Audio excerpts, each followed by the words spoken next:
주님, 우리가 우리를 구원하신 주님의 은혜를 기억하고 기념합니다.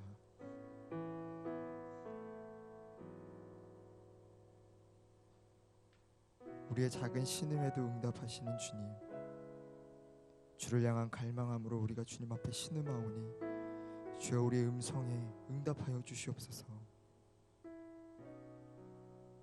우리가 주님 앞에 간구하며 목마름으로 주님의 그 은혜를 사모함으로 나아가오니 주님, 우리의 간구함에 이 시간 역사하여 주시기를 원합니다.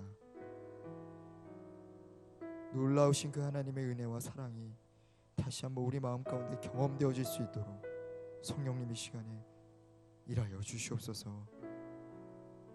그렇게 일하실 주님을 기대하고 또 그 주님만을 사모하며 나아갑니다. 이 자리 가운데 함께 하신 예수님의 이름으로 기도드렸습니다. 아멘. 우리 다시 한번 주님 앞에 감사와 영광의 박수 올려드리도록 하겠습니다. 아멘. 우리가 이 시간에는 옆에 있는 사람들 우리가 함께 축복하며 찬양했으면 좋겠는데요. 우리가 좀 서로를 바라보시면서 손을 뻗고 은혜의 주님이 함께 찬양하도록 하겠습니다.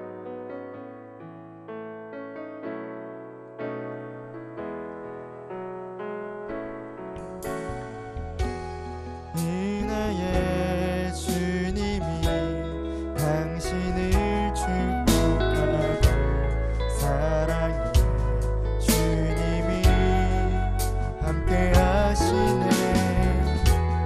은혜의 주님이 당신을 축복하고 사랑의 주님이 함께 하시네. 이번에 우리의 마음에 손을 얹고 은혜의 주님이 은혜의 주님이 내 삶을 축복하고 사랑의 주님이 함께 하시네. 은혜의 주님이 내 삶을 축복하고 사랑의 주님이 함께 하시네. 아멘. 그 사랑의 주님이 우리와 함께 하시는 줄 믿습니다. 한 가지 광고 말씀 전하고 우리가 말씀 보도록 하겠습니다. 다음 주 수요 부흥 예배는 묵상하는 목수들에서 남성 부흥 축제 요셉 행전으로 진행이 되어집니다. 일터 속에서 하나님의 나라를 세우기 원하는 남성들을 위해서 남성 부흥 축제가 진행이 되어지는데요. 이 집회를 통하여서 자신을 향한 하나님의 뜻을 재발견하고 일터와 직업의 가치와 의미를 회복시키는 거룩한 남성들, 성도 여러분들이 일어나기를 축복합니다. 많이 참석해 주시고 또 주변에 권면해 주시고 또 함께 해 주시면 감사하겠습니다. 오늘 보실 말씀은 사도행전 1장 1절에서 10절, 21절에서 22절, 26절 말씀을 보도록 하겠습니다. 먼저 사도행전 1장 1절에서 10절 말씀인데요. 저와 여러분이 한 절씩 교독하며 읽도록 하겠습니다. 데오빌로님, 제가 먼저 쓴 글에는 예수께서 일하시고 가르치시기 시작하신 모든 것, 곧 예수께서 선택하신 사람들에게 성령을 통해 명령하신 후 하나님의 들어 올라가신 날에 예수께서 고난당하신 후에 자신이 살아계심을 여러 가지 확실한 증거로 사도들에게 직접 보여주셨고 40일 동안 그들에게 나타나 하나님 나라에 대한 일을 말씀하셨습니다. 그들과 함께 모였을 때 예수께서 이렇게 명령하셨습니다. 예루살렘을 떠나지 말고 너희가 내게 들은 대로 내 아버지 약속하신 선물을 기다리라. 요한은 물로 세례를 주었지만 너희는 며칠 안에 성령으로 세례를 받을 것이다. 그래서 그들은 다 같이 모여 있을 때 예수께서 물었습니다. 주여, 주께서 이스라엘 나라를 예수께서 그들에게 말씀하셨습니다. 그날과 그때는 아버지께서 자신의 권세로 정하셨으니 너희가 알 것이 아니다. 그러나 성령께서 너희에게 오시면 너희가 권능을 받고 예루살렘과 온 유대와 사마리아와 땅끝까지 이르러 내 증인이 될 것이다. 예수께서 이 말씀을 하신 뒤 그들의 눈앞에서 들려 올라가셨습니다. 그리고 예수의 모습이 이내 구름 속으로 사라져 보이지 않게 됐습니다. 그들은 예수께서 올라가시는 동안 계속 하늘을 뚫어지게 쳐다보고 있었습니다. 그런데 갑자기 흰옷을 입은 두 사람이 그들 곁에 서서 21절 말씀부터 22절 말씀 읽도록 하겠습니다. 함께 읽겠습니다. 그러므로 주 안에서 항상 우리의 같이 다니던 동안에 곧 요한이 세례를 주던 때부터 시작해 예수께서 우리들 가운데서 하늘로 올라와 가시기까지 함께 다니시던 사람들 가운데 하나를 뽑아 우리와 함께 예수의 부활에 대한 증인이 되게 해야 합니다. 마지막으로 26절입니다. 시작. 그러고 나서 그들이 제비를 뽑았는데 마띠아가 뽑혀서 그가 11사도들과 함께 사도의 수에 들게 됐습니다. 아멘. 오늘 말씀은 내 인생의 하프타임이라는 제목으로 이종현 전사님께서 나오셔서 전해 주시겠습니다.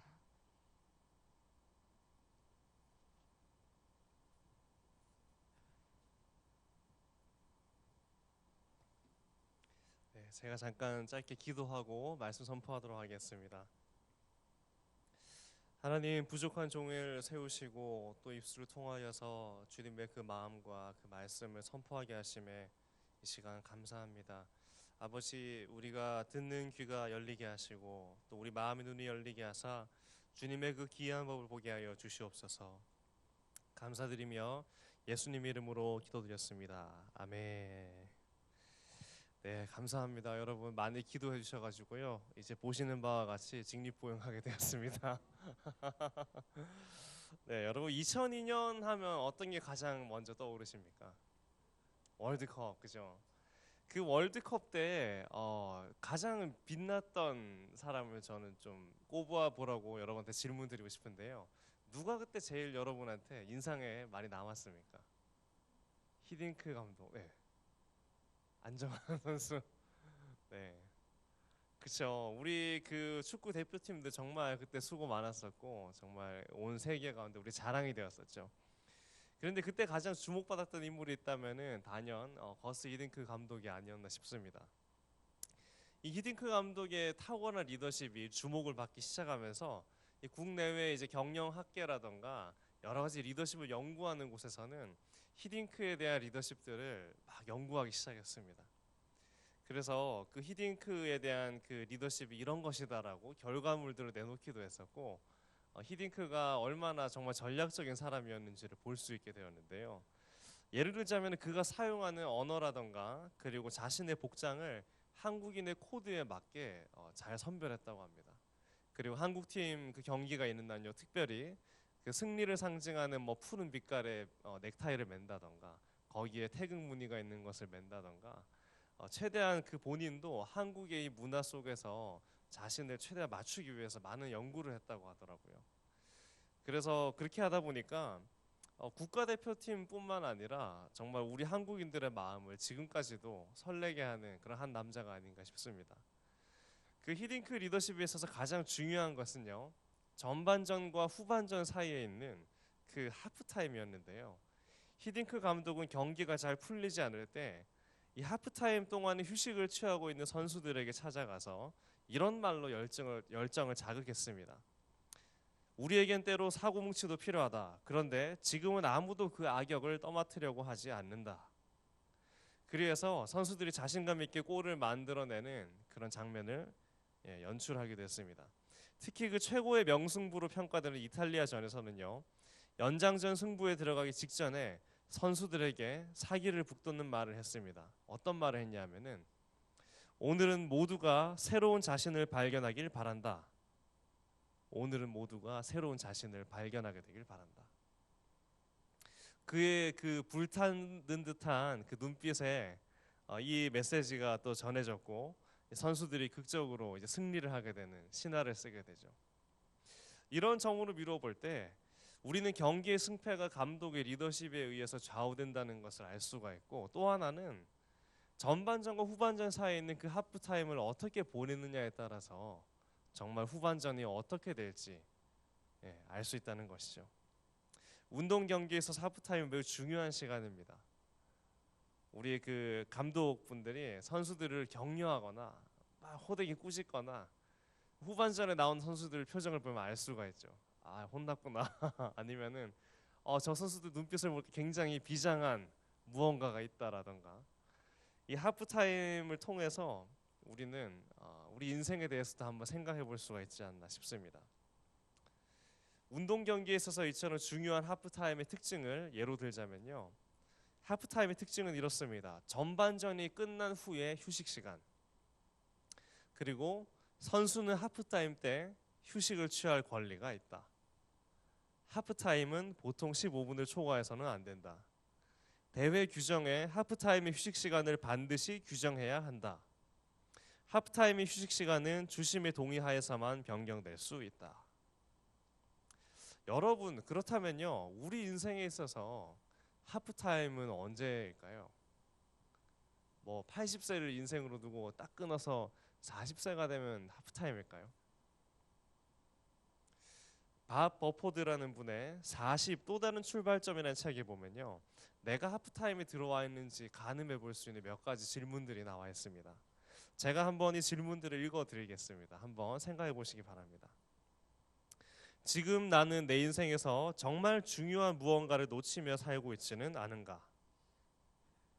내가 정말 갈망하고 있는 것은 무엇인가? 나는 누구인가? 나는 무엇에 가치를 두고 사는가?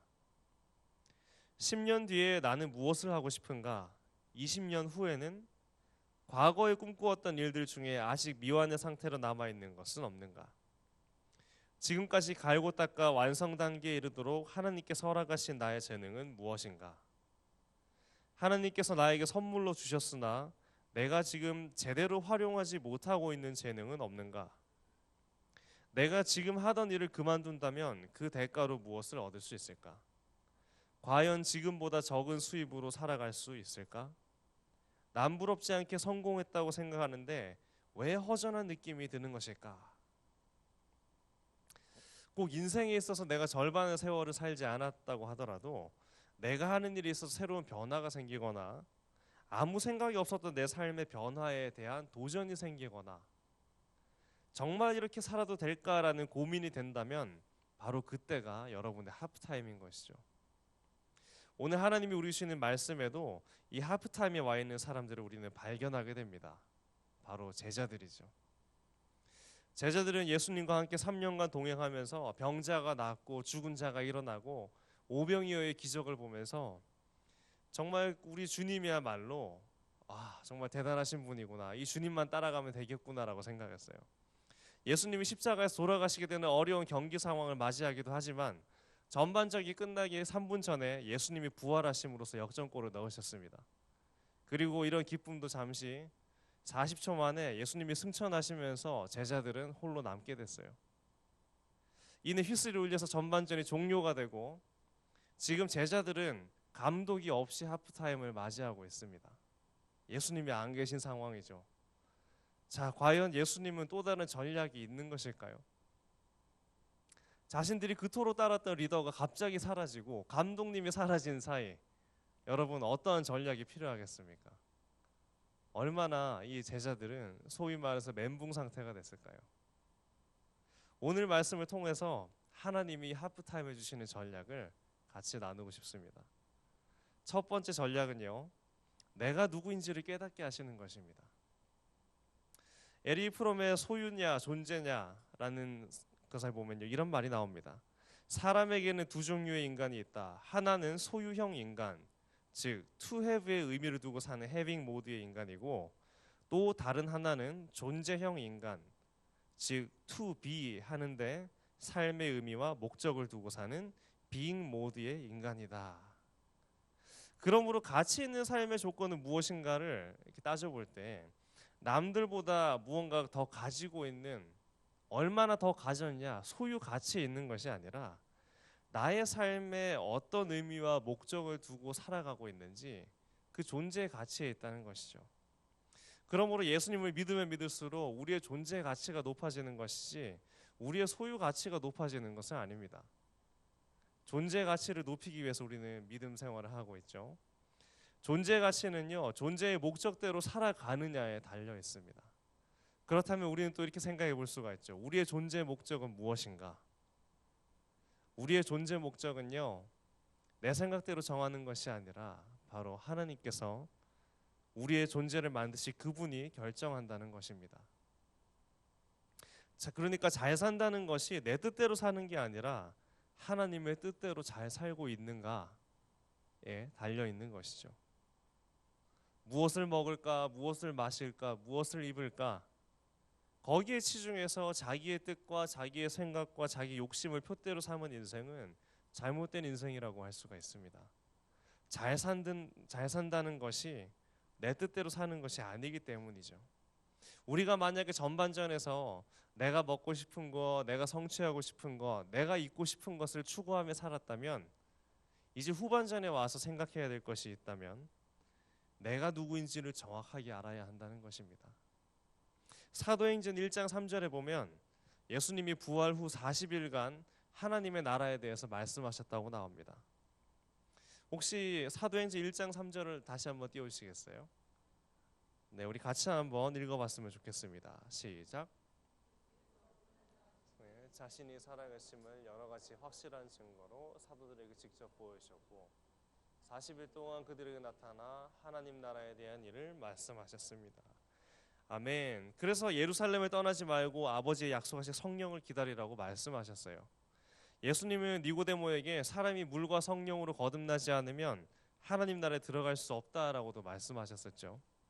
예수님의 이렇게 일관된 말씀은요, 성령을 받아야 하나님 나라에 합당한 그런 사람이 된다라고 하는 것이죠.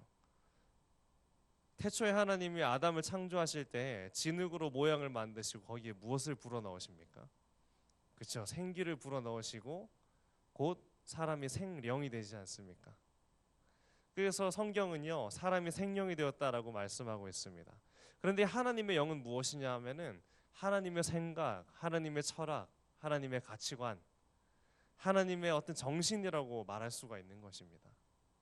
하나님이 우리 인간에게 그 성령을 불어넣으실 때 하나님의 생각과 그 마음과 철학이 우리에게도 동일하게 들어오게 된 것이죠. 그래서 우리를 갖다가 무엇이라고 말합니까? 하나님의 형상이라고 표현하지 않습니까? 성경에서. 그래서 하나님께서 우리 사람을 당신의 형상대로 창조하셨다라고 말할 때 하나님이 말씀하시는 그 형상은요, 바로 하나님의 영, 곧 성령을 의미합니다. 그러므로 성령께서 너에게 오시면 너희가 권능을 받는다라는 것은 하나님과 같은 마음과 생각과 정신과 철학을 갖게 되는 것을 말하는 것이죠. 그러니까 생각과 철학이 나 중심적에서 하나님의 뜻은 무엇인지로 변화되어 가는 것입니다. 그리고 성령이 오심으로써 내 생각이 아닌 하나님의 생각, 내가 나를 바라보는 게 아니라 하나님이 나를 바라보시는 내 존재의 목적과 내 존재가 누구인지를 발견하게 되는 것입니다. 그렇게 되면은 나를 위해 사는 삶이 아니라 하나님이 기뻐하시는 그런 일을 위해서 살고 싶어지는 것이죠. 저는 그 대학생 때 경영학과를 전공을 했고요.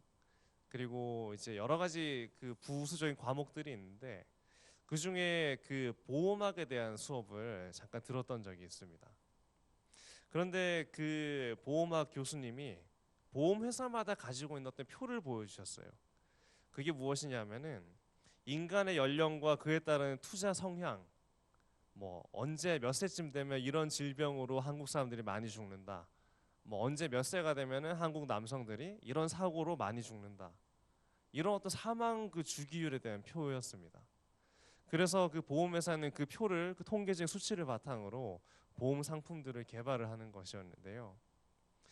그 표를 보면서 참 좀 마음이 한편으로 좀 씁쓸해졌습니다. 그것이 무엇이냐면은 우리 한국에 계시는 그 부모님들이 어떻게 투자를 하는지 또 몇 세 때 어떤 병으로 돌아가시는지에 대한 그런 내용과 흐름이 있었는데 우리 한국의 부모님들이 그 투자하시는 그 방향이 무엇이었냐면은 대부분 자기 자식들 밑에 교육비와 양육비 다 써버리시고 그리고 자신의 어떤 하프타임이나 노년을 전혀 생각을 못하고 계시다가 그냥 집 한 채를 자녀를 위해서 마련해주고 결국 자신을 쓸쓸하게 그렇게 삶을 마감하시는 게 우리 한국 부모님들의 거의 대부분의 삶이었더라고요. 이번에 추석 때 이제 부모님을 뵙고 왔는데요. 그 부모님이 늘 저를 볼 때마다 하시는 말씀이 있어요. 항상 똑같은 말씀이신데, 종현아 미안하다. 너한테 집 한 채 장만해주지도 못하고, 뭐 다른 부모님들은 뭐 자녀들한테 집도 물려주고 뭐도 물려주고 한다는데 막 그런 말씀을 늘 하십니다.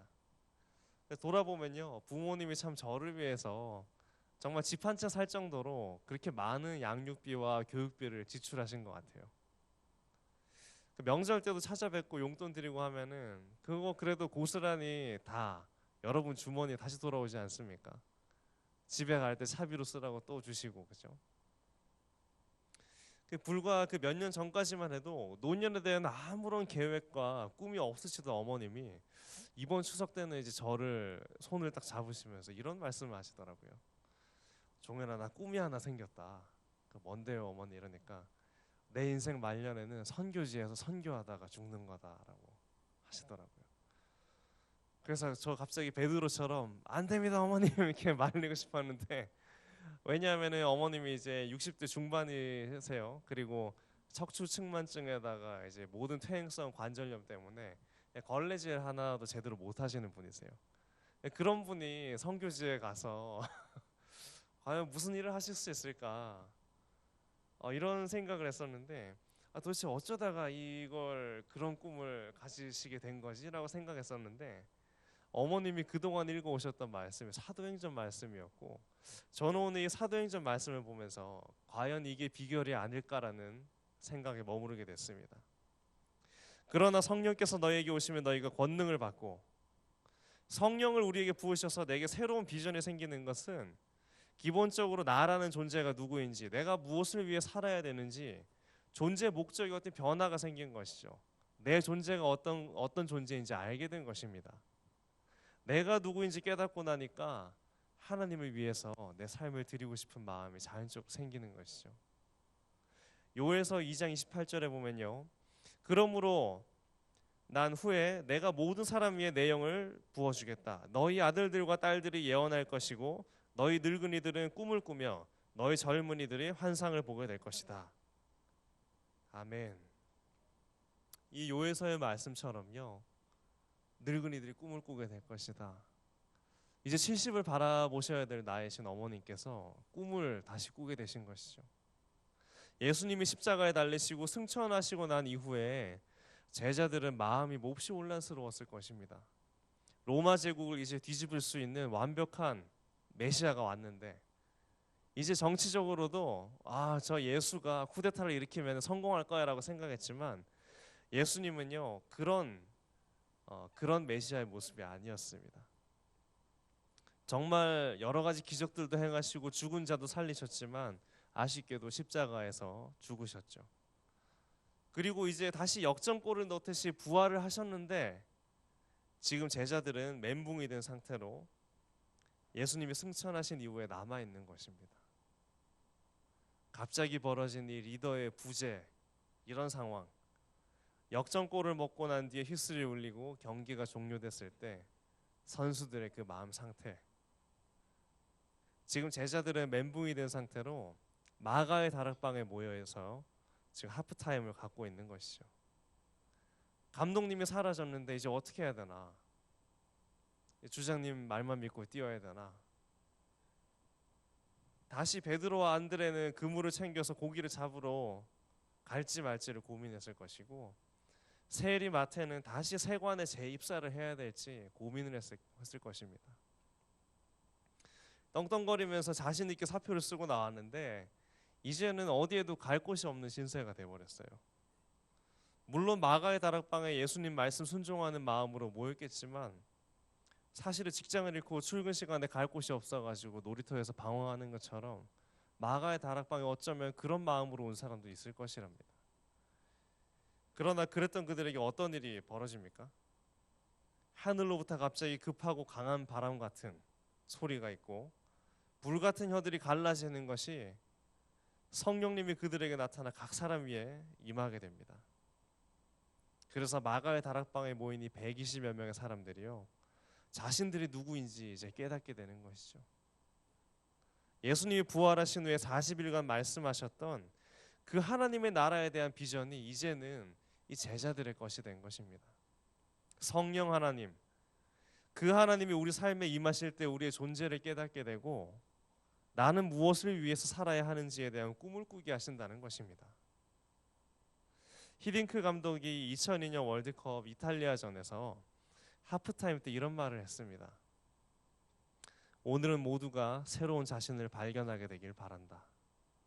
지금 하나님께서는요, 성령을 보내시면서 제자들과 우리들에게 이렇게 말씀하십니다. 오늘은 모두가 새로운 자신을 발견하게 되기를 바란다. 여러분, 후반전이 기대되지 않습니까? 후반전을 향한 하나님의 두 번째 전략을 또 들어보겠습니다. 두 번째 전략은요, 벽을 넘어가라입니다. 다시 1장 8절의 말씀을 우리 같이 한번 읽어볼까요? 네, 우리 같이 한번 읽겠습니다. 시작. 그러나 성령께서 너희에게 오시면 너희가 권능을 받고 예루살렘과 온 유대와 사마리아와 땅끝까지 이르러 내 증인이 될 것이다. 아멘. 땅끝까지 이르러 나의 지경을 벗어나게 되고 나의 한계를 초월하게 되고 나의 능력을 넘어서게 되는 것이죠. 그런데 땅끝까지 이르는 게 말처럼 과연 쉬운 일이었을까요? 제자들이 다른 지역에 가서 느꼈던 가장 큰 장애물은 문화 충격이었을 것입니다. 이 1954년에 인류학자 칼레르브 오베르그가 처음 소개했던 이 문화 충격이라는 용어는요, 사람들이 완전히 다른 문화 환경에 또는 사회 환경에 있을 때 느끼는 감정의 불안을 뜻하는 말이라고 합니다. 사람들은 문화 충격을 받을 때 새로운 문화를 소화하는데 어려움을 겪을 수가 있다는 것이죠. 무엇이 올바르고 무엇이 올바르지 않은지를 알기가 어려워집니다. 그래서 새롭거나 다른 문화가 주는 충격으로 인해서 강력한 혐오를 느끼기도 한다고 해요. 그래서 문화 충격을 겪는 사람들은요, 다음과 같은 조짐이 있다고 합니다. 수면의 욕구가 늘었다. 국가나 문화에 속해 있는 시간을 불평한다. 사람들을 기피한다. 평소보다 더 자주 집에 전화한다. 공적인 상황을 걱정한다. 잠이 잘 안 온다. 향수병이 생긴다. 평소보다 적게 먹는다. 평소보다 많이 먹는다. 제가 문화 충격을 겪고 있는 게 아닌가 의심하는 분들도 계실 텐데 원래 잘 먹습니다. 그 제자들도 어쩌면 이런 문화 충격의 증상을 경험했겠죠. 제자들이 예수님을 따라다니면서 사역했던 그 반경이요, 갈릴리를 중심으로 했을 때는 대략 한 40km 정도밖에 안 됐다고 합니다. 그러니까 멀리 가봐야 예루살렘까지였죠. 예수님이 사역하셨던 그 최북단에 속하는 그 가버나움에서부터 최남단인 예루살렘까지는요, 걸어가면은 약 35시간 정도가 걸린다고 합니다. 그나마 현재는 도로가 잘 발달되어 있기 때문에 구글 맵을 치면은 이렇게 알아볼 수가 있는데요. 예전에는요, 갈릴리 호수 근처의 마을들을 다 방문하는데 대략 한 2시간, 3시간에 걸렸다는 것입니다. 그렇다면 예수님이 제자들을 데리고 2시간, 3시간을 걸어서 그 옆에 마을로 가서 복음을 전하시고 귀신을 쫓아내시고 하셨겠죠. 그런데 예수님 시대에는요, 현재처럼 그런 교통수단이 좋았던 때가 아니었기 때문에 사람들이 경험할 수 있는 그 문화의 그 물리적인 거리가 다 한계가 있었다는 것이죠. 지금처럼 뭐 자주 송도에서 저희 구월동까지 갈 수 있을까요? 여기서 거기까지 걸어가면 얼마나 될까요? 아직 생각은 안 해봤는데요.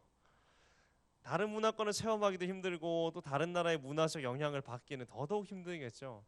뭐 오는 날처럼 TV나 인터넷이 있는 것도 아니고 내가 만나는 동네 사람들과 매일마다 교제하게 될 것이고 내가 보고 배운 기술과 지식이 전부였던 바로 그 시대에 제자들은 문화적인 충격을 적지 않게 경험했을 것입니다. 제가 지난 7월에 이제 인도네시아로 저희 대학 청년들을 데리고 아웃리치를 다녀왔습니다. 그래서 현지인 사역자들과 교제를 하는 시간을 가졌었는데 정말 대단하시더라고요. 이분들이 6일 동안 열심히 일을 합니다. 그래서 무엇을 하느냐? 주일날은요, 서너 시간 떨어진 거리에 차도 막 갈아타면서 다른 지방까지 가셔가지고 복음을 전하고 오세요. 그런데 이제 그분들을 블레싱하면서 당신을 위해서 저희가 기도해주고 싶습니다. 제일 힘들었던 게 무엇입니까? 라고 물어봤는데 이분들의 대답이 정말 놀라웠습니다. 제일 힘들었던 게 뭐냐면은 그 같은 인도네시아인데도 불구하고 다른 지역마다 그 문화와 언어가 다 달랐다는 것입니다. 그래서 이 현지인 사역자분이 다른 지역에 가서 복음을 전하려고 하는데 거기 사람들의 반응이 이랬다고 합니다. 너 여기 왜 왔냐?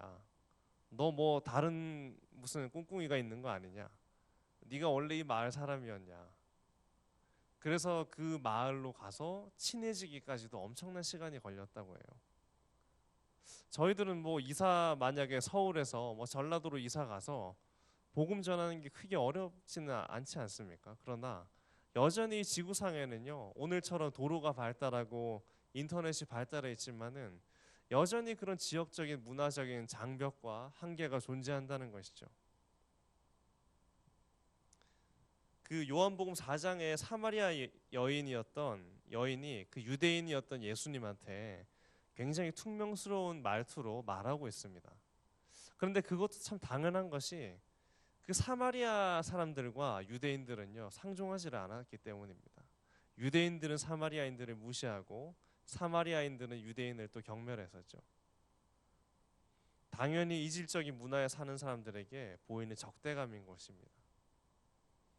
유대인들은 사마리아인들을 무시했기 때문에 사마리아를 일부러 돌아서 가고 예수님도 특별한 목적을 가지고 사실 사마리아를 지나쳐 가십니다.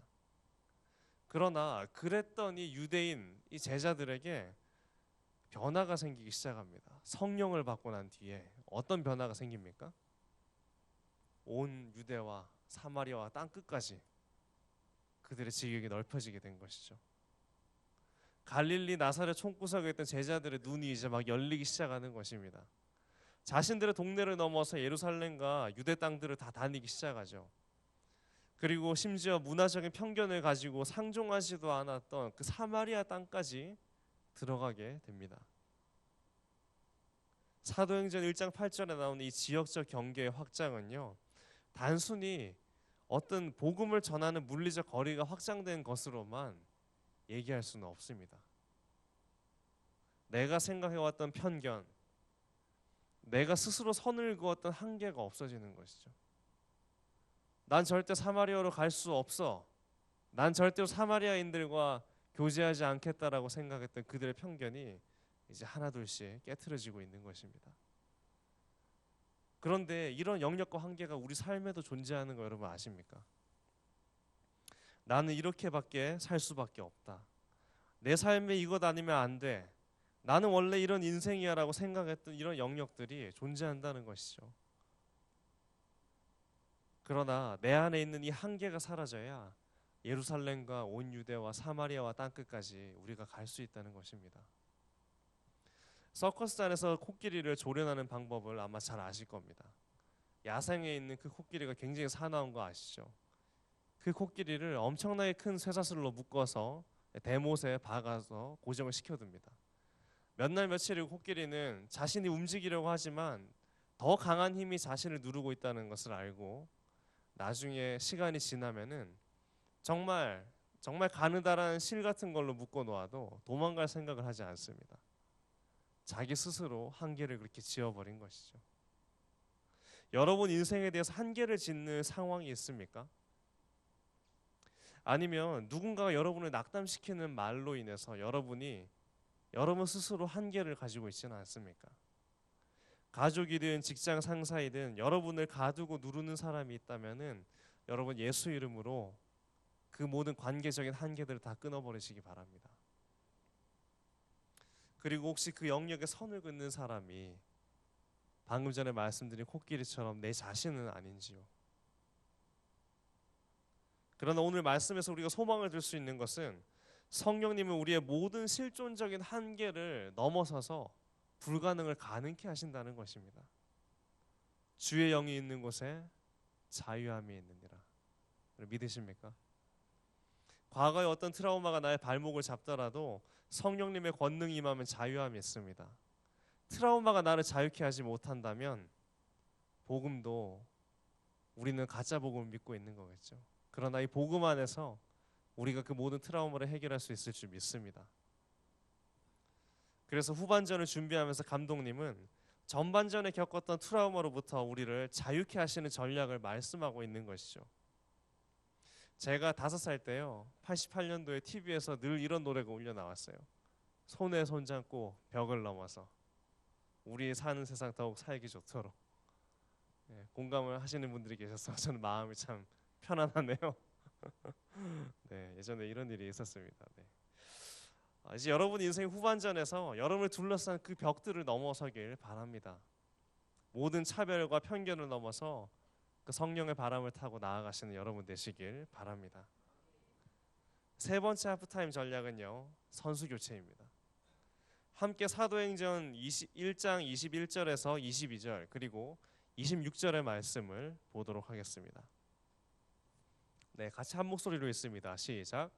그러므로 주 예수께서 항상 우리와 같이 다니던 동안에 곧 요한이 세례를 주던 때부터 시작해 예수께서 우리들 가운데서 하늘로 올리어 가시기까지 함께 다니던 사람들 가운데 하나를 뽑아 우리와 함께 예수의 부활에 대한 증인이 되게 해야 합니다. 아멘. 우리 26절도 한번 읽어볼까요? 네, 그러고 나서 그들이 제비를 뽑았는데 마띠아가 뽑혀서 그가 11 사도들과 함께 사도의 수대에 들게 됐습니다. 아멘. 혹시 펜이 있으시면요, 이 1장 21에서 22절을 밑줄을 좀 그어두세요. 사도의 조건입니다. 이게 바로 예수님이 승천하시고 난 이후에 제자들이 가장 먼저 한 것은 그 세 번째 전략은요, 바로 선수 교체였습니다. 가룟 유다가 반칙을 해서 퇴장을 하죠. 그리고 이제 이들에게 필요한 것은 다른 선수를 다시 영입하는 것입니다. 근데 후반전을 뛸 선수를 아무나 세우면 되겠습니까? 그 선수에 대한 기준이 오늘 1장 21절에서 22절에 나오는 것입니다. 방금 읽었던 이 말씀에 나오는 것처럼 후반전을 뛸 선수의 자격 요건은요, 감사합니다. 계속 띄워주세요. 예수님이 살아계실 때부터 승천하시기까지 함께 다녔던 사람, 예수님이 함께 다녔던 그 제자들, 예수님과 동거동락하면서 그분과 식사도 했을 것이고, 예수님이 막 피곤해 하시면 어깨도 주물러 드리고, 예수님이 화장실 갔을 때 뒤에서 그 화장실을 기다렸던 제자도 있겠죠. 그렇게 제자들은 예수님과 동거동락하면서 그분이 십자가에 달리시고 또 부활하시기까지 모든 상황을 다 봐왔던 사람들입니다. 바로 이런 사람이어야 제자 공동체에 동참할 수 있다는 것이죠. 그래서 결국 마띠아가 뽑힌 이후에 최고의 드림팀이 탄생하게 됩니다. 그리고 사도행전 2장에 가면요, 오순절이 이르러서 마가의 다락방에서 함께 성령 체험을 하게 되죠. 같은 비전을 가지고 또 같은 스피릿을 가지고 같은 마음, 같은 성령의 감동을 받은 사람만이 여러분의 인생에서 후반전에 함께 뛰어갈 수 있는 동역자라는 것입니다. 그런데 그 같은 마음이 어디에 언제 생깁니까?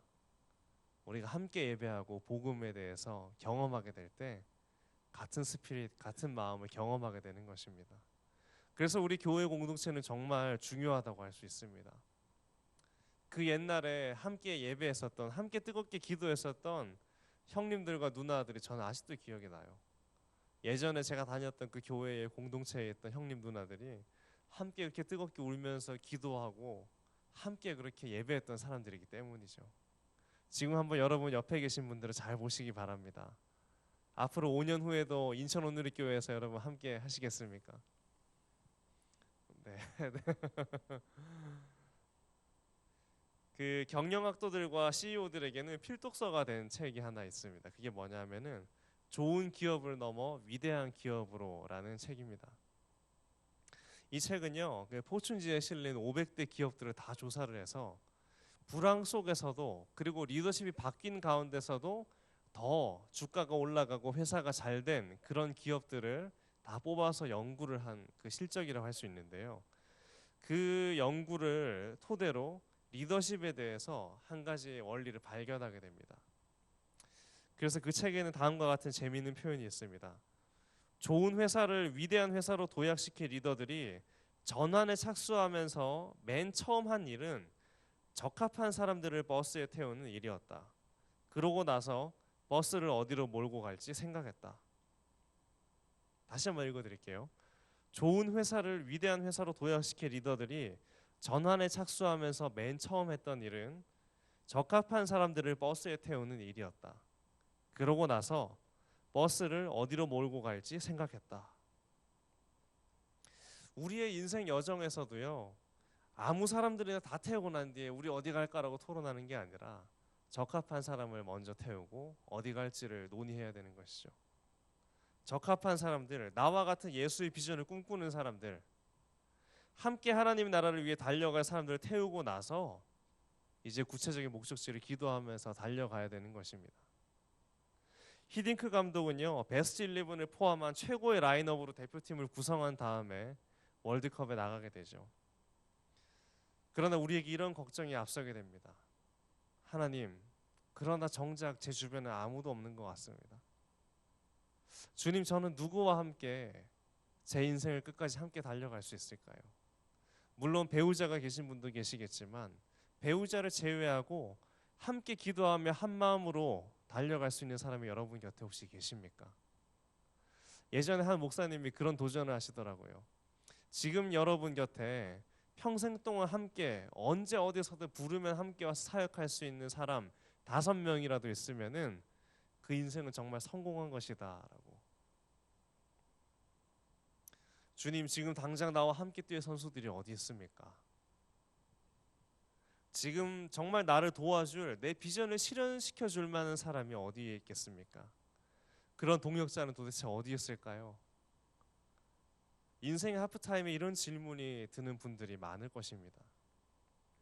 남들은 다 승승장구하는 것 같고 남들 다 성공하고 잘 되는 일이 있는 것 같은데 저만 도태되는 것 같을 때, 저를 도와줄 사람이 어디 있단 말입니까? 라고 하느님 앞에 울부짖을 때 우리는 하프타임에서 그 하나님을 붙들어야 되는 것이죠. 그러나 여러분, 하나님이 아무런 대책 없이 여러분의 하프타임을, 그 후반전을 허락하시지 않는다는 것입니다. 예수님이 승천하시기 전에는요, 성령을 보내시려는 마음이, 그 계획이 이미 있으셨습니다. 여호와 일의 하나님은 아브라함에게 이삭을 바치라고 시험하실 때에도 미리 준비해둔 순양이 있었죠. 하나님이 이스라엘을 애굽에서 이끌어내실 때에도 말을 잘 못하는 모세에게 아론이라는 대변인을 붙여주시죠. 다윗이 사울에게 쫓기던 가장 힘든 시절에도 요나단을 붙여주십니다. 모든 우상들이 이스라엘에 만연하고 그 어디를 둘러봐도 죄가 넘쳐나는 그 이스라엘 가운데에서 엘리야가 주님, 저 혼자만 남았습니다라고 말할 때 하나님이 뭐라고 말씀하십니까? 아직 바알에게 무릎 꿇지 않은 7,000명의 예배자를 남겨두었다라고 말씀하시죠. 주위를 둘러보면 아무것도 없는 것 같고 나만 홀로 외롭게 다름질하는 것 같지만 내가 산을 향하여 눈을 들리라. 나의 도움이 어디서 올까? 나의 도움은 여호와에게서로다. 아멘. 천지를 지으신 그 하나님이 함께 하신다는 것이죠. 시편 121편을 계속 읽어드리겠습니다. 여호와께서 너를 실족하지 아니하게 하시며 너를 지키시는 이가 졸지 아니하시리로다. 이스라엘을 지키시는 이는 졸지도 아니하시고 주무시지도 아니하시리로다. 여호와는 너를 지키시는 이시라. 여호와께서 내 오른쪽에서 내 그늘이 되시나니 낮에 해가 너를 상하게 하지 아니하며 밤의 달도 너를 해치지 아니하리로다. 여호와께서 너를 지켜 모든 환난을 면하게 하시며 또 내 영혼을 지키시리로다. 여호와께서 너의 출입을 지금부터 영원까지 지키시리로다. 아멘. 예수님이 승천하시고 나 홀로 남겨진 것 같지만 선수 교체가 필요한 내 인생의 이 시점에서 결정적으로 우리 곁에 누가 계십니까? 그렇죠. 우리 성령님이 계시는 것이죠. 하나님이 우리와 함께 하시는 것입니다. 주위를 둘러보면은 나를 도와줄 이가 없는 것 같지만 그렇게 나를 도와줄 사람이 없을 때에도 딱 한 분은 분명하게 계시는 것이죠. 바로 우리 하나님이 함께 하시는 것입니다.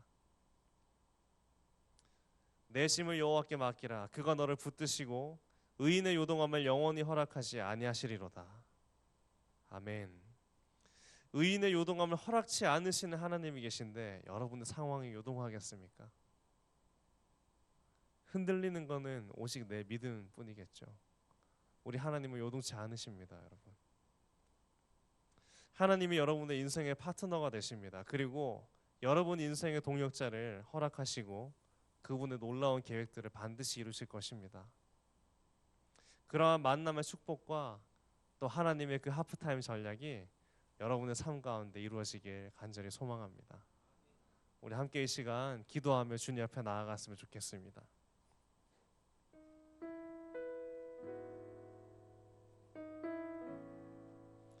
그러나 성령께서 너희에게 오시면 너희가 권능을 받고 예루살렘과 온 유대와 사마리아와 땅끝까지 이르러 내 증인이 될 것이다.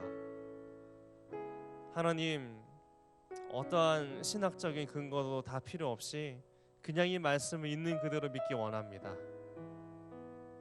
그러나 성령께서 너희에게 오시면, 성령님이 우리 가운데 오시면 우리가 권능을 받게 될 것이고, 모든 차별과 편견을 뛰어넘어서 예루살렘과 온 유대와 사마리아와 땅끝까지 이르러 주님의 그 제자가 될 것입니다. 주님의 그 증인이 될 것입니다. 주님의 그 능력을 받고 있는 하나님의 나라를 위해서 달려갈 수 있는 우리가 될 것입니다. 그러나 주님, 날마다 우리 삶 가운데 무너지고 또 자신을 자책하게 되는 우리 모습을 주 앞에 있는 모습 그대로 고백합니다. 아버지, 성령님 이 시간 우리 가운데 임재하시고 다시 한번 주님의 그 권능으로 임하여 주시옵소서. 내가 가지고 있는 모든 생각과 편견들이 떠나갈지어다. 예수 이름으로 명하노니 내가 가지고 있는 내가 스스로 한계 지어놓은 그것들이 다 깨트려질지어다. 우리 시간 그 주님 앞에 주님의 그 이름을 부르시면서 기도하며 나아가시겠습니다. 주여, 하나님, 내가 생각하고 있는 그 모든 편견들, 내 모든 생각들로부터 날 자유케 하여 주시옵소서. 하나님, 그 하나님의 그 권능이 주님 성령님과 함께 임하게 하여 주시옵소서. 하나님, 내가 내 힘으로 할 수 없는 것들이 많습니다. 그러나 주님, 우리의 모든 소망이 주님께 있음을 제가 고백합니다.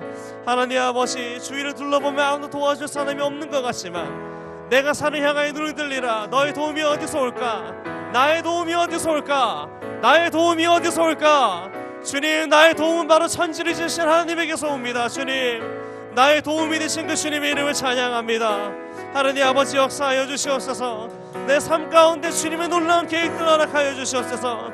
주님, 내 삶의 후반전을 아름답게 써갈 수 있도록, 주님 액치 29의 그 비전을 써갈 수 있도록 주님 내 인생을 인도하여 주시옵소서. 주님 나를 인도하여 주시옵소서. 아버지, 오 주님,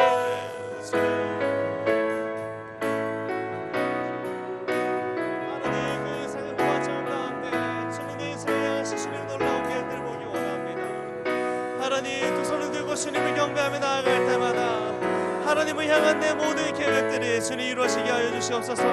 하나님, 그 놀라운 계획들을 내 삶 가운데 인도하여 주시옵소서. 주님 역사하여 주시옵소서.